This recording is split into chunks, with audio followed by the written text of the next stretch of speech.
Hello, and welcome to the Living My Human Design podcast.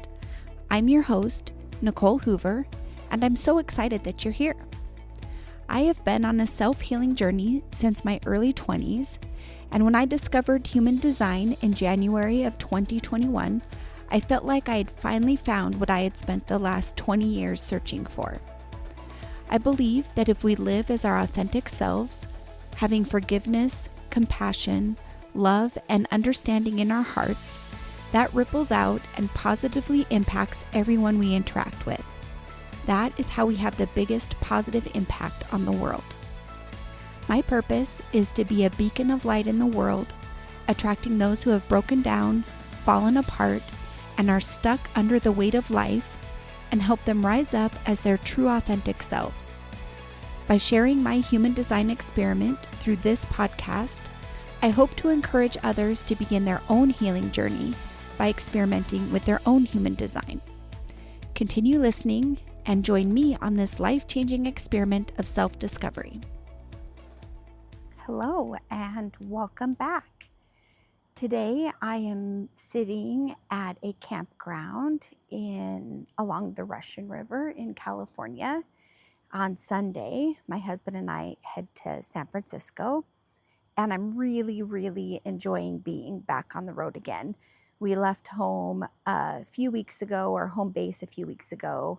We left where all of our family and friends are at. And we're now slowly making our adventure into Arizona, where we'll hang out for the holidays before making our way to Florida and hopefully into the Florida Keys. We'll see what happens.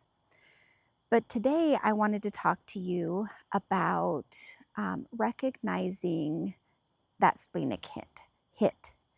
So I'm a 3/5 manifesting generator, and I have emotional authority, but I do have a defined spleen and a defined sacral.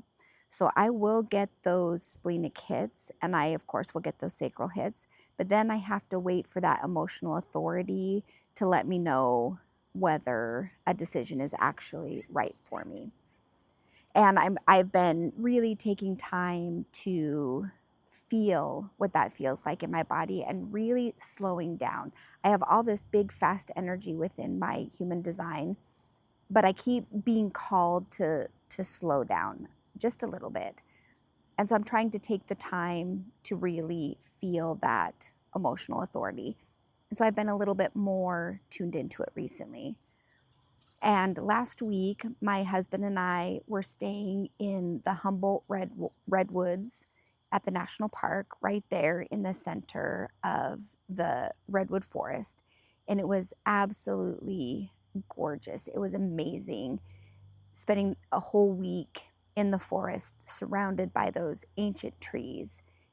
My heart was full.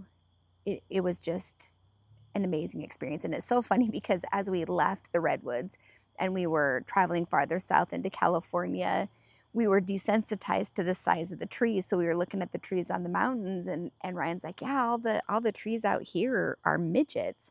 And I laughed at him and I was like, no, I think those are standard sized trees. We've just been desensitized because we've spent the whole week craning our necks to look up at these gorgeous redwoods. But anyways, I wanted to talk to you about listening to my spleen, or rather not listening to my spleen, but recognizing the moment that I got that splenic hit. We have these wonderful electric mountain bikes, and they're the type of electric bike that you can ride with or without the battery. They're an 8-speed, and they're not necessarily a street bike, but they're not a full-on mountain bike either. And there were some trails in the Humboldt Redwoods where we were at that were multi-use trails where you could walk, you could bike, and I think they even allowed horses on them. So there were multiple ways that you could use these trails. And Ryan and I decided that we wanted to take a bike ride. We hadn't been out on the e-bikes, and I had never really done much off-road biking, and these were the perfect opportunity for me to experience a little bit of trail riding in a trail that shouldn't be too scary. But our first big mistake was we forgot to grab the map of the trails when we took off. My husband, we knew that it took off really close to the visitor center, which was close to where we were camped. And he thought he remembered the name of the road. And so once we realized that we didn't have the map, he's like, oh, it's no big deal. So we take off, we're riding our bikes, and we get to a road that has a gate over it because it's only open to foot traffic and bicycles. So we start riding up this trail, and it's covered in the pine needles from the redwoods. It's an even trail. There's like not a bunch of roots or anything on there, but it's going like up the mountain. It's a fairly steep ascension up the mountain, which is fine. We had our motors on, but you still have to work. Even with those motors, you still have to really work. So we're biking up this mountain, and there's some spots where the trail gets a little not as well groomed as it was in the beginning. It's a little bit more bumpy. There's a little bit of loose spots, and we keep going. And there's some roads that kind of branch off of it, but they didn't quite look like the road that we wanted to take. And ultimately, what we were trying to get to was the Hidden Springs campground. And you can get to this campground on the main road on the Avenue of the Giants. But there's also a hiking trail that's 3.5 miles that you can catch at Williams Grove to go up to the campground. And then we thought that this multi-use trail would also take us to the campground. So we're riding up, where we go over top of the 101, and we get to a point where there's a very definite V in the road, and it could go any direction, and there was no markings. So we decided to head right, and we continue up the trail, and it ends up dead ending at a shooting range. They had, it's not something that I think that actively gets used, but it was at some point in time a shooting range, whether that was for guns or bows and arrows or something to that effect. And at the V, there was a sign that said private property, but it was on the other side of the road. So we were thinking that maybe that other side of the road was the private property. So we get back to that V, and we decide to continue riding up. So we get all the way to the top of this mountain, and we very definitely hit some private property. We can see a house and a really old car, and we could just tell that we were in the wrong spot, and we didn't want to go investigate further. So we head back down the mountain, and when we get to the bottom, we saw the label for the name of the road, and Ryan's like, oh, this isn't even the right road. It's down just a little bit farther. So we decide that we still had a little extra energy in us. It was kind of, it wasn't a super long ride, but we still had time before dinner, and so we decided that we wanted to continue on and try and find this other road. So we ride down, it wasn't even that far down the road, and Ryan sees the name of the next road with the gate over it, and he's like, oh yes, this is it. This is definitely it. So we start heading up the road, and then we immediately hit a steep incline again. And he looks at me, and he says, do you have the energy for it? And I stopped, and I asked my sacral, do I want to continue on this bike ride? And I got a very definite yes. And so I said, yep, let's do it. So we continue up this hill, or this mountain. It's so pretty with all of the trees surrounding us, and even we have to pause periodically just to kind of, so my heart rate could come down a little bit, because even though we have the electric bikes and we have that motor assistance, some of these hills were steep for a significant amount of time, and I was getting my heart rate up to like 165, which felt absolutely amazing. Have not been exercising as much as my body needs, and so this was really good for me, and it helped me remember how much I love exercise that doesn't really feel like exercise. I love riding my bike. I grew up riding my bike all over Missoula when I was a little girl, and riding up this mountain, getting my heart pumping, moving my body, it felt so good. And I thought to myself, I need to do this more. This is the type of exercise that I need to be doing. So we'll probably be going on more biking adventures in the future. So we're continuing up this hillside, this mountain. We ended up gaining like 1,600 feet of elevation on our bicycles.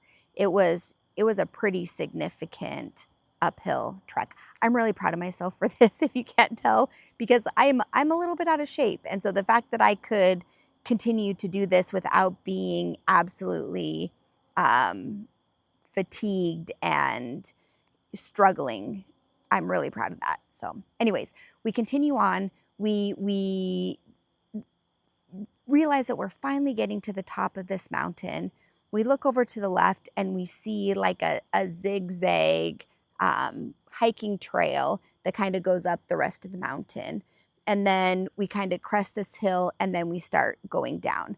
And immediately after we started going down, I got this feeling that was like, something's off.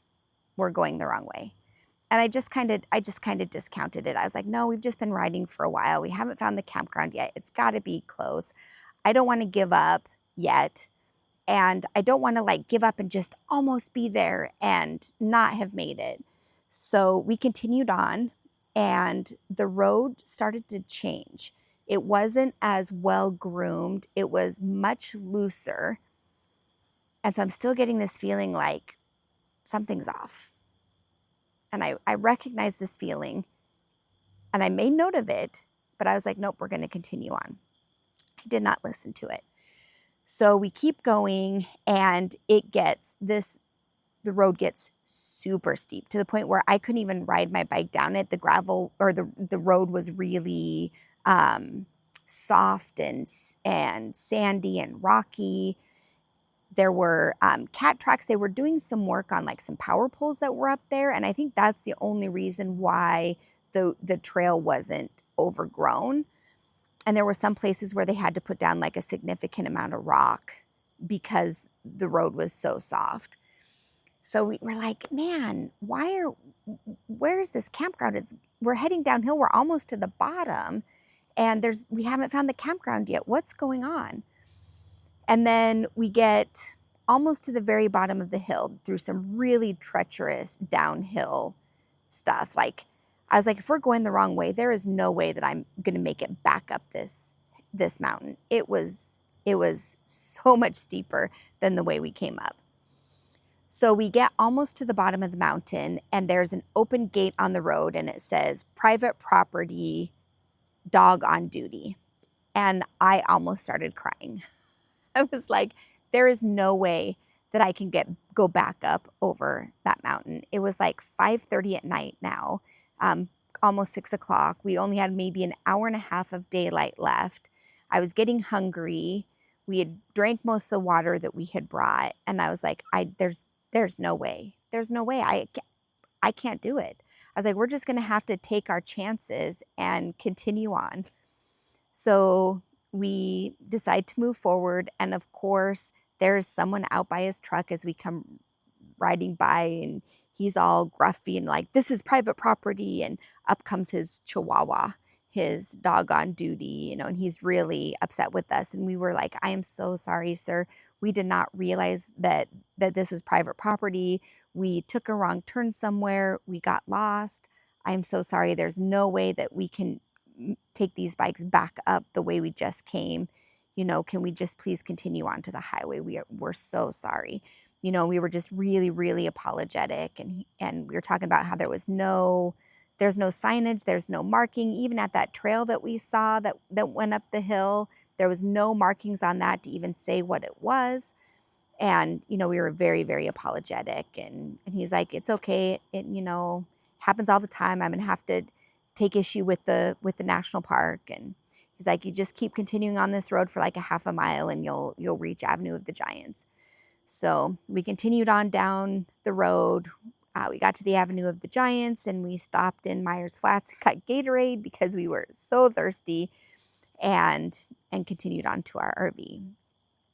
So it turns out that trail that we saw that was going up the mountain was actually the way to Hidden Springs Campground. We couldn't get to the campground solely on our bikes. We would have had to have left them at the trailhead and then walked the rest of the way up to get to the campground.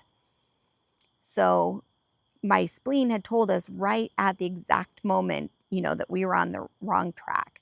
So what I can do with that information is know that the next time that I get that feeling, that it's something that I should pay attention to, and maybe turn around and go back and investigate a little further. The crazy thing is that my husband has a GPS watch, it is a Garmin GPS watch, and he could have looked on there and seen, exactly where we were at, and that we were in fact in the incorrect spot, but we just didn't even think to check it. So a few lessons learned: don't leave without the map. Trust that splenic hit that tells you you're going the wrong direction, and use all the tools that you have available to you. Use that silly GPS watch. So that is my story for today. I hope that you got something valuable out of it, and I will touch base with you the next time. Thank you for listening all the way to the end of the podcast. If you like what you've heard here today, please take a moment to leave a review. Don't forget to subscribe so that you're notified when the next episode is released. If you have any questions, please connect with me on social media. The links are down below in the show notes.